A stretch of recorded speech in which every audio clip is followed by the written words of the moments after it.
Baiklah, di sini saya akan menjelaskan fungsi kulit manusia. Struktur kulit dan lapisan penyusunnya memiliki beberapa fungsi. Yang pertama adalah melindungi tubuh dari paparan sinar UV dan zat berbahaya. Yang kedua adalah melindungi tubuh dari paparan kuman penyebab penyakit infeksi. Yang ketiga adalah melindungi organ tubuh dari cedera. Yang keempat adalah membantu mengatur suhu tubuh. Yang kelima adalah membantu memproduksi vitamin D. Yang keenam adalah menyimpan lemak yang merupakan cadangan energi. Yang ketujuh adalah merupakan indera peraba dan menjalankan fungsi sensorik. Yang kedelapan adalah memberi kekasan pada tiap individu dengan tekstur, jenis, dan warna kulit yang berbeda-beda pada tiap orang.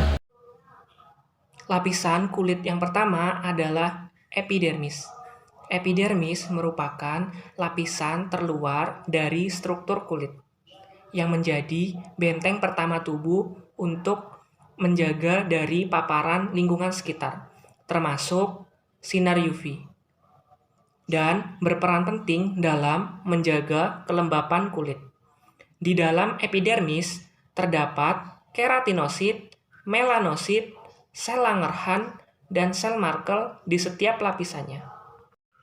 Epidermis sendiri tersusun atas 5 lapisan, yaitu lapisan yang pertama adalah stratum corneum.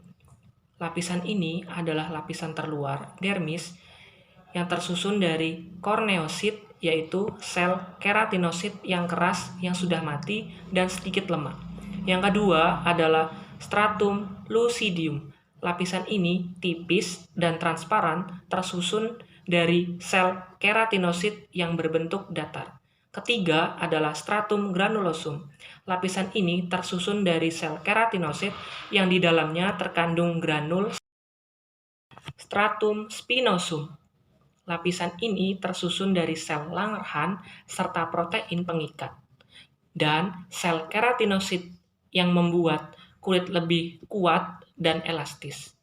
Selanjutnya adalah stratum basal atau gervaminatum. Lapisan ini, lapisan paling bawah, merupakan tempat produksi sel-sel kulit baru, protein keratin, dan sel melanosit, yaitu penghasil melanin atau zat warna kulit. Selain itu, lapisan ini juga dapat terdapat pada sel Merkel yang bertugas sebagai sensor. Selanjutnya, dermis. Dermis adalah lapisan kulit di bawah epidermis. Struktur lapisan ini menyumbang 90% ketebalan kulit dan terdiri dari elastin yang memberikan kekenyalan pada kulit dan kolagen untuk mengencangkan kulit. Struktur di lapisan dermis terbagi atas lapisan papiler dan lapisan retikular. Lapisan papiler tersusun atas jaringan ikat longgar yang kaya akan pembuluh darah. Sedangkan lapisan retikular yang letaknya lebih dalam tersusun atas jaringan ikat padat dengan ujung saraf, folikel rambut, dan kelenjar-kelenjar. Jika diuraikan lebih lanjut, beberapa komponen yang terdapat di lapisan dermis adalah sebagai berikut. Yang pertama, kelenjar keringat, yakni kelenjar penghasil keringat yang terbagi menjadi 2 jenis, yaitu kelenjar ekrin atau penghasil keringat encer dan tidak berbau, dan kelenjar apokrin atau penghasil keringat pekat dan mengandung lemak.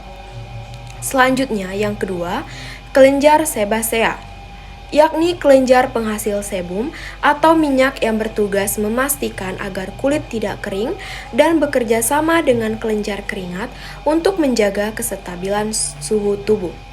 Selanjutnya, yang ketiga, folikel rambut, yakni tempat tumbuhnya rambut dan pembentukan pembuluh darah, juga sel saraf. Pembuluh darah yang berfungsi untuk mengalirkan nutrisi dan oksigen supaya kulit tetap sehat. Sel saraf yang berfungsi untuk mengirimkan dan menghantarkan sinyal tentang suhu, rasa sakit atau tekanan, dan sistem saraf pusat. Di sini saya akan menjelaskan mengenai subkutis. Subkutis dikenal juga dengan hipodermis atau lapisan subkutan. Lapisan ini merupakan lapisan terbawah kulit dan strukturnya tersusun dari sel lemak dan lapisan pelengkap kulit, termasuk jaringan ikat, pembuluh darah, saraf, kelenjar keringat, serta folikel rambut.